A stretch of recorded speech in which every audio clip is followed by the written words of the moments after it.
L'Esprit de vérité me glorifiera, car il prendra de ce qui est à moi et vous l'annoncera. Jean 16, 13, 34, 14. L'évangile que je vous annonçais ne vient point de l'homme. Je ne l'ai ni reçu ni appris d'aucun homme, mais je l'ai reçu par la révélation de Jésus-Christ. Galates 1, 12, 14. Nous avons déjà cité les paroles de l'apôtre Pierre, déclarant que l'Esprit du Christ inspirait les prophètes qui annoncèrent ses souffrances, et la gloire dont elles seraient suivies. 1 Pierre 1, 10, 12. Ceci nous révèle le Fils de Dieu comme étant lui-même l'esprit de prophétie dès la fondation du monde, pour tous ceux qui le concernent. Par le Saint-Esprit, il inspirait donc le message de la croix, longtemps avant de venir ici-bas, puisqu'il en fut ainsi autrefois durant les siècles antérieurs à son sacrifice.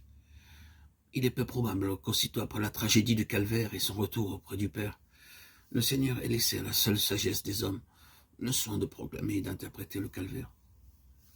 Effectivement, bien que les apôtres eussent été les témoins de sa vie et de ses souffrances, le Seigneur ne les laissa pas à eux-mêmes pour annoncer chacun d'eux les diverses impressions qu'ils avaient pu recevoir, pour dire chacun à sa manière ce qu'il avait compris du sacrifice de la croix. Réunis dans la chambre haute au jour de la Pentecôte, ils reçurent le Saint-Esprit, lequel les pénétra, les remplit, les équipa pour leur activité de témoins. Le Saint-Esprit, don du Père, vint en eux à la demande du Fils, pour rendre témoignage au Fils, à sa mort et à sa résurrection. C'était là l'exaucement de la promesse.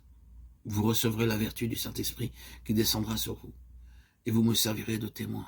Acte 1, 8. Dès qu'ils l'eurent reçu, les disciples furent transformés. Désormais, la peur des Juifs, des chefs du peuple et la crainte des persécutions ne pouvaient plus les arrêter.